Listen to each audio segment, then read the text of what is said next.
মুসলমানদের পবিত্র ভূমি সৌদি আরবের মক্কা ও মদিনা থেকে ১৬০ জন আলেম ওমরা হজ সম্পন্ন করে দেশে ফিরেছেন। গতকাল তারা সৌদি এয়ারলাইন্সের বিশেষ ফ্লাইটে হযরত শাহজালাল আন্তর্জাতিক বিমানবন্দরে অবতরণ করেন।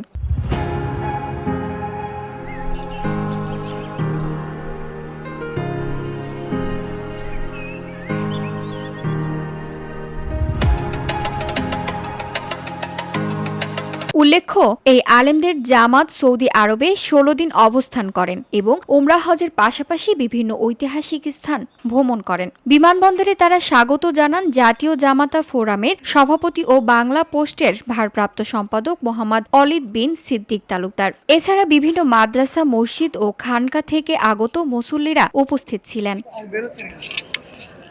মোহাম্মদ অলিদ তালুকদার বলেন, এভাবে ১১৬ বিশিষ্ট আলেমের একটি একত্রিত উমরা কাফেলা জামায়াত বাংলাদেশ থেকে কখনো যায়নি।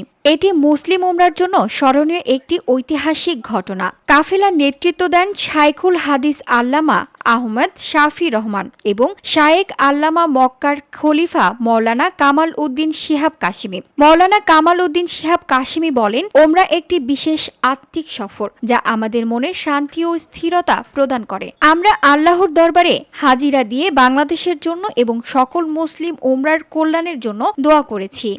আমাদের একটা লাগেজ ছিল, উদ্দেশ্য দেশবাসীকে, পুরো উম্মতে মুসলিমাকে, আমাদের আপনজনদেরকে একটা বিষয় জানানো যে আমরা মার্কেটিং করতে চাইনি। এদেরকে দেখবেন আমাদের এই যে কয়েকশো সালেকিন গেছিলেন, এই সালেকিনদের প্রত্যেকের ব্যাগের মধ্যে শুধু পাবেন খেজুর, অথবা পাবেন জমজম, অথবা পাবেন তাসবিহ, সর্বোচ্চ কিছু আতর। এছাড়া কারো ব্যাগের মধ্যে কোনো স্বর্ণ নাই, কারো ব্যাগের মধ্যে কোনো পুতুল নাই, কারো ব্যাগের মধ্যে ছেলে মেয়েদের জন্য কোনো বাড়তি কোনো মার্কেটিং নেই। আমরা বাহ্যিকভাবে এক সুরত, এক রং, এক রং নিয়ে গেছিলাম। উদ্দেশ্য ছিল ভিতরে যে দিলটা আছে ওই দিলটা এক বানানো, ব্যাগ বানানো। কিন্তু এই জামাতের মূল উদ্দেশ্য আলহামদুলিল্লাহ শুধু কেবল উমরা, কেবল মক্কা মদিনার জিয়ারত উদ্দেশ্য নয়, এই জামাতের উদ্দেশ্য বাকি জীবন থেকে আল্লাহর গোলামীদের ৩ আগস্ট ঢাকা হযরত আন্তর্জাতিক বিমানবন্দর থেকে উমরা হজের উদ্দেশ্যে যাত্রা শুরু করা এই কাফেলা জামাত দেশে ফিরে এসে তাদের সফর সম্পন্ন করেছেন। VOD Bangla news desk. আমাদের সামনে আমরা বাজার রাখবো ইনশাআল্লাহ। জি ভাই।